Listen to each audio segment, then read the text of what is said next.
Hi, and welcome to my presentation on dyslexia. Dyslexia being a learning barrier for some students.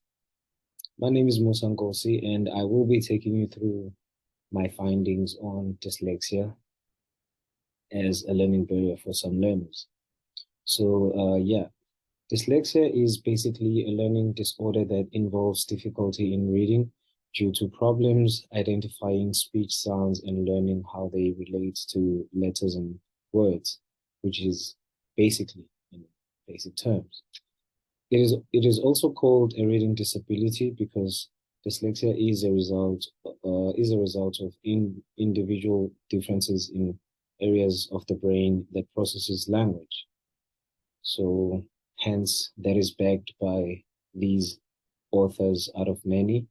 It is somewhat a neurobiological problem, a neurobiological disorder. And learners with dyslexia often have problems with learning phonics, a working memory, and the processing speed. Learning phonics, they often find it hard to differentiate between all kinds of alphabetic sounds. So, with that being said, it becomes a big challenge for them to read because they cannot really process the sounds or, yeah, the sounds like your ABCs, basically the phonics, like A sounds like B sounds, stuff like that. And it becomes a problem for them to read because they cannot understand how letters are put together or how they sound when they're put together. With regards to their memory, they often struggle with remembering a lot of a lot of stuff or information like new vocabulary, instruction, and grasping audiobooks. This is a challenge because the whole point of learning is to remember some of the things, if not all, some of the things that you have been taught either at school or at home or anywhere you are, or yeah, anywhere you are, because we learn as we grow. So having difficulty in learning language, you need a proper working memory to remember some of the stuff. Lastly, their processing speed is quite not normal because it is very slow. They may have trouble understanding information in spoken and written materials. So yeah, hence the term a slow learner. Here are some of the misinterpretations with regards to dyslexia. Number one, some people believe that children who often write words or letters in a backwards format are dyslexic. This is not entirely true because as children go to school at an early age, there is like one of their stages of growing up. They write things the way they think they are, or maybe how they imagine them. So it's not entirely true that they are dyslexic. They're just learning, which I believe that the more they do it, the better they become at it. Number two, they say if dyslexic children are or were to be given enough time, dyslexia will eventually fade away. Once again, this is not true, as there hasn't been a single scientific uh, finding that backs this information. Dyslexia doesn't just go away. It doesn't work like that. So no, that's a total misinterpretation or misrepresentation of dyslexia. Number three, there's also a misconception that more boys are dyslexic than girls, according to these authors again. So yeah, this is also not true because there hasn't been any research on this, and dyslexia doesn't really choose whether you're a boy or you're a girl. It can just happen to anyone, any gender. It doesn't really have to be like just for boys or just for girls. So this is not true. And lastly, it has been said by a lot of people that dyslexia only affects those who speak English, presumably the English native speakers. With this one also, it is not true. Why? Because we have a lot of languages all around the world. And in South Africa alone, we have quite a number of languages besides the official languages. We have other languages. And saying that it only affects those who speak English is not true, as when you learn, you don't really learn English alone. If you are having trouble learning um, English as a language, chances of you failing to grasp phonics or language, maybe new vocabulary in Zulu, are very high if you have dyslexia. It doesn't really have to be English alone. If you cannot understand certain alphabets in English, when you translate those alphabets to Zulu, you may also have similar problems if you are dyslexic. So it doesn't necessarily have to be just your English language. And these are the ways. These are the ways uh, in which dyslexia impacts the learners. Number one, obviously, it makes it hard for most learners to read and write. If you cannot learn if you cannot learn language easily, or let me just say, if you have dyslexia, you would obviously struggle to read or write, as you cannot recall the right alphabetic sounds or the right vocabulary.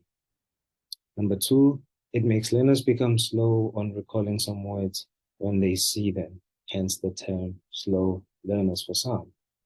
So yeah, that is self-explanatory, and it is in line with working memory. If your memory is not that sharp due to dyslexia, you'll have you will always have problems in recalling some of the words or vocabulary. Number three, their learning or academic journey often takes longer as compared to those of normal learners. If you have dyslexia, yes, you are going to have problems in your learning journey because if you cannot read, you may be asked to stay behind or maybe repeat a class after class after class because you cannot progress as you are failing to learn some of the things. So you have to remain in whatever grade you are doing until you can get some of the things right, until you are well prepared for the next grade. Lastly, their self-esteem is also affected. Their self-esteem is also affected in such a way that, for example, if you have friends at grade one who are going to progress and you have to stay behind, that takes a lot from you as a child or as a person, because you can never really understand as to why is it that you cannot or why is it that you are unable to do what your peers can do. For example, why is it that you are unable to read like your peers read? Like why is it that you are unable to uh ride when your peers can ride?